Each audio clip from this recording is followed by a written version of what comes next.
भरिया गारे हिरा जंहिंमें मुहम्मद मुस्तफ़ा दुनिया जे दुस्तूरनि ते वेही कंदा वीचार हुया। रात मां कीअं थो सिज निकिरे, कीअं थो चंड चांडाण करे, केरु थो मौसम गरम करे, केरु घुलाए थो थधड़ी हवा।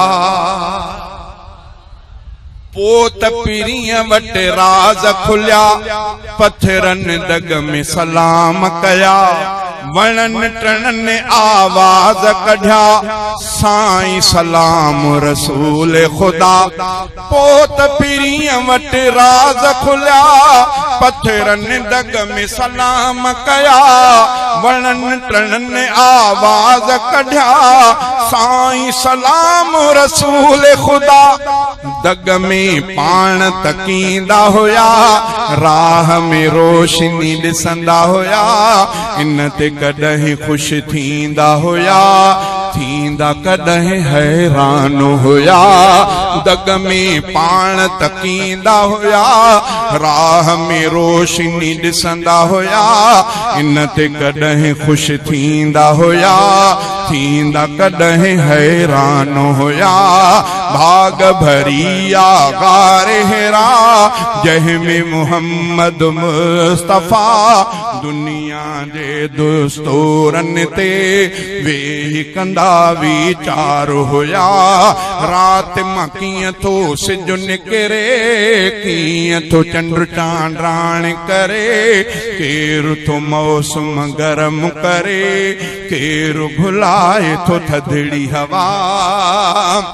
गारे हिरा में हिकिड़े दफ़े सोचो पए महबूब मिठे, हाज़िर थी जिबरील चयो इक़रा बिस्म, हाज़िर थी जिबरील चयो रब जो फरिश्तो मां ख़ासो।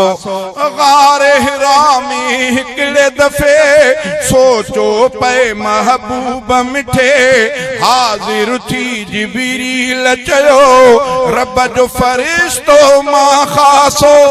हुक्म खुदा जो क़बूल कयो, रब अव्हां खे रसूल कयो, रब जे तरफ़ां नुबुवत जी सुहिणा अव्हां खे बिशारत आ। बाग भरिया गारे हिरा जंहिंमें मुहम्मद मुस्तफ़ा दुनिया जे दुस्तूरनि ते वेही कंदा वीचार हुया।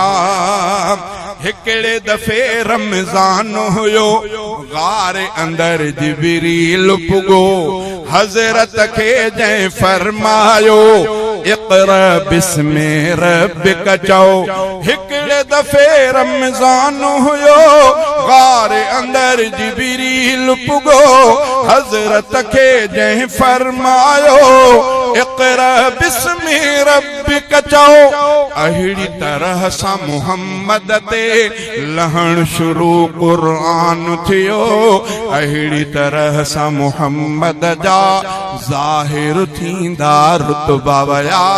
भाग भरिया गारे हिरा जंहिंमें मुहम्मद मुस्तफ़ा दुनिया जे दुस्तूरनि ते वेही कंदा वीचार हुया।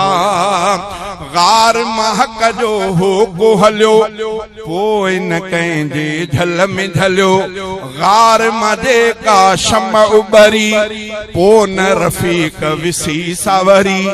गार महक जो हो हलियो, पोइ न कंहिंजे झल में झलियो, गार मां जेका शम उबरी, पोइ न रफ़ीक विसी सावरी।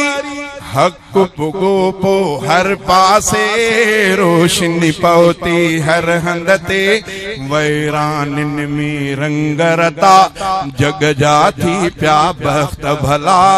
भाग भरिया गारे हिरा जंहिंमें मुहम्मद मुस्तफ़ा दुनिया जे दुस्तूरनि ते वेही कंदा वीचार हुया।